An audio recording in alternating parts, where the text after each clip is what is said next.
ये क्वेश्चन करते करते लाइट चली गई थी, तो वापस कर लेते हैं, कोई बात नहीं। देखो ये तीन टर्म दे रखी है, A1, ये A2 और ये A3। तुमको पता है इनके बीच में जो डिफरेंस होगा A2 माइनस A1, वही A2 और A3 और A2 के बीच में होगा A3 माइनस A2। इसी को बोलते हैं D, मतलब दोनों के D बराबर होंगे क्योंकि ये AP है। ठीक है, तो 3n प्लस 1/6 माइनस ब्रैकेट, हमेशा माइनस के बाद में ब्रैकेट लगाओ, माइनस ये पूरा, ये कौन है 2n माइनस 1/3 इक्वल टू, फिर लास्ट वाला 6n plus 1/2 minus 3n plus 1/6। अब ब्रैकेट सॉल्व कर लेते हैं, तो 3n प्लस 1/6 माइनस का 2n plus 1/3 equal to 6n plus 1/2 minus 3n minus 1/6। ठीक है, सब n को एक तरफ लिख लें, इन चारों n को इस तरफ लिख लेता हूँ। तो 3n में से 2n गए, 1n, 6n में से 3n गए, 3n, ये n भी यहाँ पे आ गया, 3n में से 1n गया, इस तरफ 2n आ गए, और बाकी सबको उधर ले जाऊँ।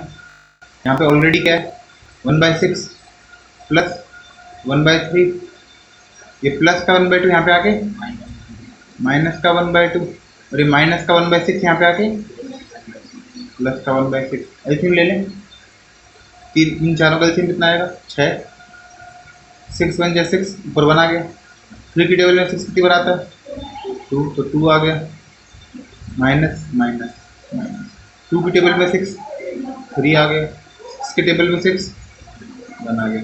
तो ये 1 प्लस 2 3, 3 में से 3 खत्म, 1/6 बच गया। और ये यहाँ पे क्या है 2n, तो 2n किसके इक्वल आ गया 1/6 के, तो n अकेला किसके इक्वल आएगा 1/6 इंटू 2, ये 2 यहाँ पे मल्टीप्लाई में, यहाँ पे जाएगा तो नीचे डिवाइड में 1/12, मतलब ऊपर का नीचे जाएगा, नीचे का ऊपर जाएगा। n की क्या वैल्यू आ गई 1/12। नेक्स्ट देखो, अब ये भी वही चीज़ है, k की वैल्यू निकालनी है, सेम चीज़ है, एक टर्म दे रखी है, दो टर्म दे रखी है और तीन टर्म दे रखी है।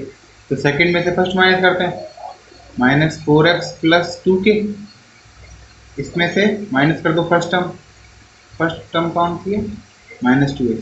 साइन मत भूल जाना, साइन साथ में लिखना, बीच में माइनस, और यहाँ पे A2 माइनस A1, ऐसा कैसे लिखना A2 भी, और ऐसा कैसे लिखना A1 भी, इसमें साइन वाइन में चेंज करना अपनी मर्जी से।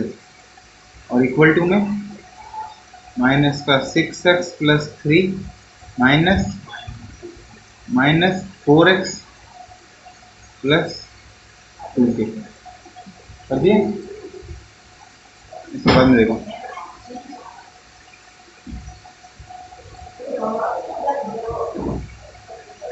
इसे सॉल्व कर लेते हैं आगे, माइनस का 4x प्लस का 2k माइनस माइनस प्लस का 2x इक्वल टू माइनस का 6x प्लस 3 प्लस का 4x माइनस का 2k।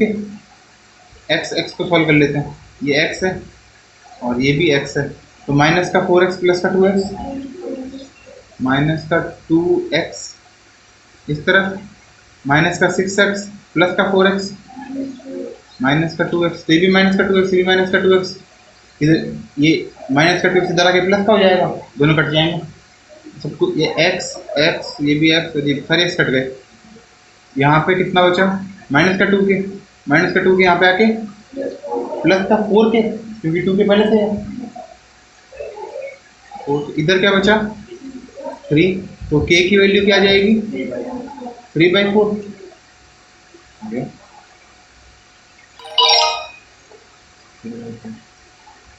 ये तीनों कंसेक्यूटिव टर्म दे रखे हैं, t निकालना है, सेम काम करना है, ये माइनस ये और ये माइनस ये 2t माइनस ब्रैकेट माइनस का 3/8 इक्वल -1 ब्रैकेट, मतलब पहले माइनस फिर ब्रैकेट 2t। कर देते हैं solve. 2t plus 3/8 equal to -1 minus का 2t यहाँ पे आ गया, plus 2t plus 4t equal -1 यहाँ पहले से ये यहाँ पे चला गया, माइनस का 3/8 एलसीएम ले लेंगे। 8 माइनस का 8 माइनस का 3 माइनस 11/8 इसके इक्वल है 4t के। तो इससे t कितना आएगा, -11/4 नीचे जाएगा 32। कुछ कंफ्यूजन को पूछ लो भैया। तो -11/32। अब इसमें क्या है, डिफरेंस बताना है। तो डिफरेंस में तो कोई नाटक ही नहीं है, डी बताना है। इसमें से इसको माइनस कर दो या इसमें से इसको माइनस कर दो, जो तुमको अच्छा लगे। हाँ, एक सॉल्व कर देखो तो काम हो जाएगा, है ना। ट्राई करते हैं एक बार फिर। इसमें से इसको माइनस करते हैं। ये टर्म क्या है,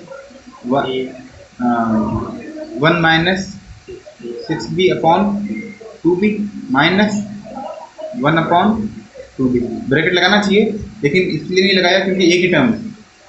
अगर 2 टर्म होती तो मैं ब्रैकेट लगा देता, लेकिन जरूरत नहीं पड़ी इसलिए लगाया नहीं।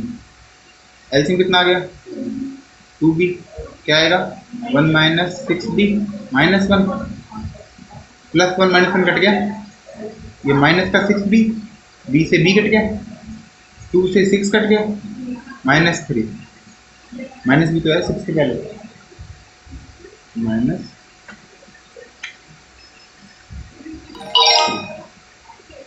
आ गया। कॉमन डिफरेंस निकालना है तो a2 माइनस a1 कर दो, कितना है।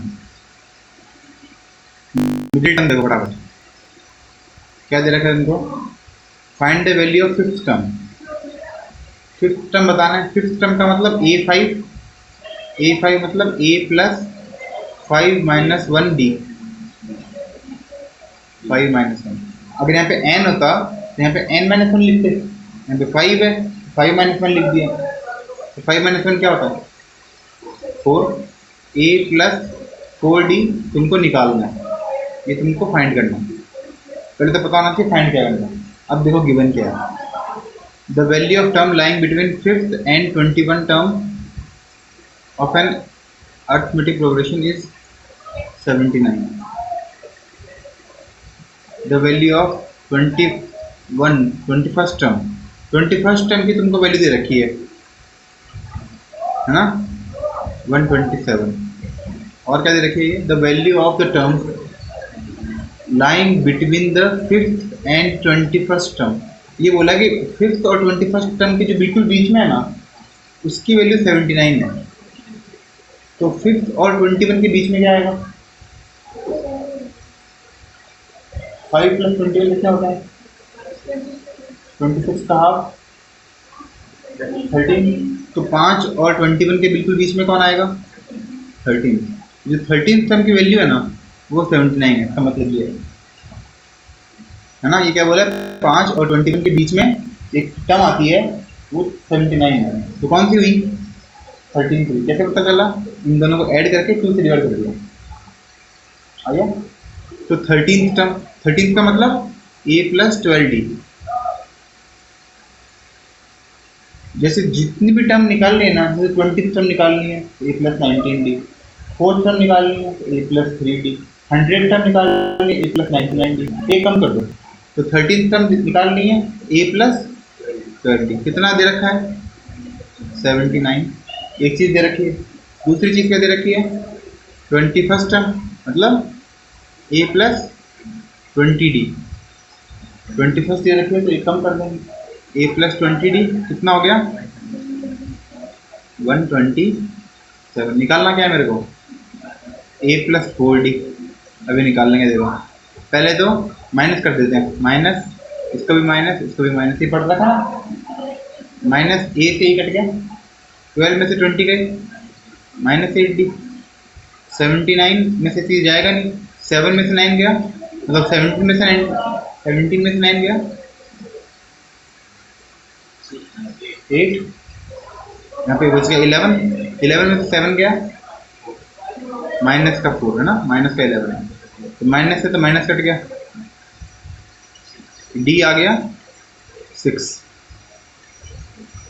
अब डी की वैल्यू चाहे ऊपर वाले में रख दो और चाहे नीचे वाले में रख दो। ऊपर वाले में रख देता हूँ मैं, a प्लस 12, डी की वैल्यू क्या है 6 इक्वल टू 79, 12 6 जा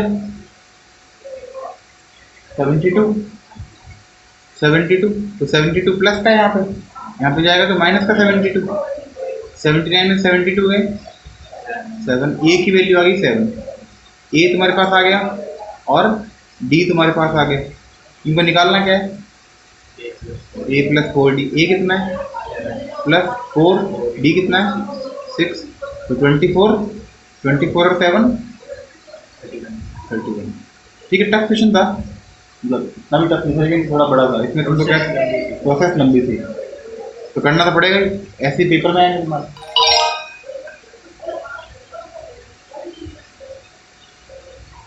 ये एक्सरसाइज करेंगे ना, बाकी कल कर लेंगे हम। क्या दे रखा है, the n-17th term of AP is 12 और n-7th टर्म इज 36। क्या बोला है, find the value of term lying exactly between these, इन दोनों के बिल्कुल बीच में जो आएगा ना उसकी वैल्यू बतानी है, इन दोनों के जो बिल्कुल बीच में आएगा। ठीक है, तो इन दोनों के बिल्कुल बीच में का कौन सा आएगा, जो इन दोनों के बीच में आएगा 12 और 36 के बीच में आएगा, वो इन दोनों के बीच में आएगा। 12 और 36 को ऐड कर दो, 48 के बीच में क्या आएगा 24, तो 24 हो गया। सवाल लग रहा है बड़ा है, तो लग रहा है ना, लेकिन इतना बड़ा है नहीं। कोई भी जैसे मान ले एक थर्ड टर्म है और एक फिफ्थ टर्म है, जैसे मान लो कोई सीक्वेंस है ऐसे चल रही है 11, 22, 33, 44 और 55, तो थर्ड टर्म और ये फिफ्थ टर्म, तो थर्ड और फिफ्थ के बीच में ये आना चाहिए फोर्थ टर्म। अगर तुमको ये नहीं पता है, कुछ नहीं पता, लेकिन तुमको थर्ड टर्म पता है 33 है, तुमको फिफ्थ टर्म पता है 55 है, इन दोनों को ऐड करो 33 और 55 को 88, 88 का हाफ 44 ही आएगा ना। तो मिडिल टर्म निकालने के लिए बस बीच में इनको ऐड करके इनका बीच का लिया हो, find the value of term lying exactly between these term, तो इन दोनों को जोड़ो और डिवाइड कर दो 20।